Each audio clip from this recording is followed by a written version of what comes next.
rumusan baptisan sesat yang dideklarasikan oleh kelompok sesat Wanes Pentakostalisme pada tahun 1913, di mana mereka membaptis dengan rumusan dalam nama Bapa, Anak, dan Roh Kudus, yaitu di dalam nama Tuhan Yesus Kristus, adalah sebuah rumusan yang sebenarnya sudah ditolak oleh gereja sejak awal diperkenalkannya. Karena mereka menganut ajaran sesat modalisme yang dengan rumusan tersebut itu memiliki makna teologis untuk menolak ajaran sehat Tritunggal. Rumusan baptisan sesat ini ternyata dengan mudah ditemukan dalam praktek baptisan gereja dengan aliran Pantekosta. Walaupun memang harus kita akui mayoritas gereja aliran Pantekosta di negara kita itu menganut ajaran Tritunggal. Namun kemiripan dari rumusan baptisan ini membuat gereja beraliran Pantekosta harus siap memberikan jawaban yang tepat ketika ada kecurigaan ataupun dugaan bahwa gereja beraliran Pantekosta mengadopsi ajaran sesat Wanes Pentakostalisme. Sebab gereja Pantekosta tertua di negara ini setidaknya itu baru muncul tahun 1921. Artinya 8 tahun setelah kelompok sesat Wanes Pentakostalisme mendeklarasikan ajarannya yang sesat. GBI atau Gereja Bethel Indonesia yang adalah gereja beraliran Pantekosta memberikan respon yang sangat baik berkaitan dengan dugaan ini. Lewat buku yang berjudul Respon Teologi dan Pastoral, GBI memberikan ulasan yang komprehensif pada babnya yang pertama tentang dugaan pengadopsian rumusan baptisan sesat Wanes dalam kaitannya dengan doktrin Tritunggal.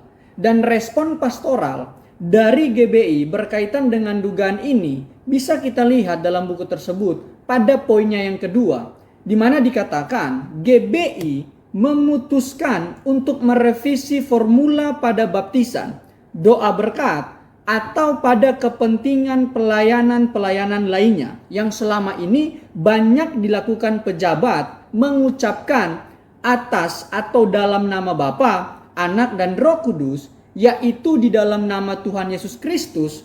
Ungkapan yaitu di dalam nama Tuhan Yesus Kristus tidak lagi perlu diucapkan dan cukup atas atau dalam nama Bapa, Anak, dan Roh Kudus.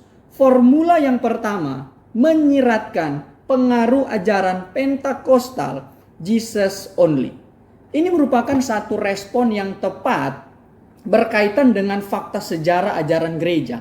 Setidaknya ada 3 faktor yang menyebabkan GBI bereaksi dengan sangat tepat. Yang pertama, faktor ketua umum. Peran ketua umum Pendeta Dr. Rubin Adi Abraham tentunya menjadi salah satu faktor penting dalam pengambilan keputusan respon pastoral berkaitan dengan isu ini. Hal ini pastilah dipengaruhi oleh latar belakang pendidikan teologi yang ditempuh oleh beliau dengan cara yang bertanggung jawab. Setidaknya beliau mengenyam pendidikan di kampus seperti Seminari Bethel Petamburan, Institut Alkitab Tiranus Bandung, Universitas Kristen Indonesia Jakarta, dan yang terakhir STTII Yogyakarta. Rekam pendidikan inilah membuat Pendeta Rubin tentunya tidak sulit untuk memberikan respon terhadap dugaan tersebut.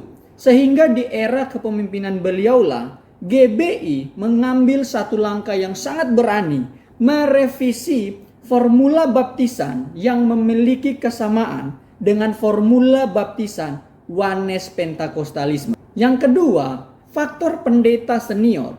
Tidaklah mudah untuk merevisi sebuah ajaran yang telah dipegang sebagai kebenaran selama berpuluh-puluh tahun. Sebab berkaitan dengan pengalaman para pendeta di setiap zaman dalam tubuh GBI, mereka itu dapat menjangkau jutaan jiwa untuk dibawa kepada Yesus. Sehingga pengalaman ini seringkali dapat menjadi penghalang untuk merevisi sebuah ajaran yang keliru. Karena para pendeta senior akan dapat berpendapat bahwa jika mereka seandainya mengajarkan ajaran sesat, manalah mungkin Tuhan bekerja dalam pelayanan mereka dan bahkan pekerjaannya sangat luar biasa. Itu sebabnya di sini dibutuhkan kerendahan hati dari para pendeta senior untuk membedakan yang mana pengalaman pribadi dan yang mana kebenaran yang alkitabiah. Dan tentunya ajaran tidak dapat dibangun berdasarkan pengalaman pribadi.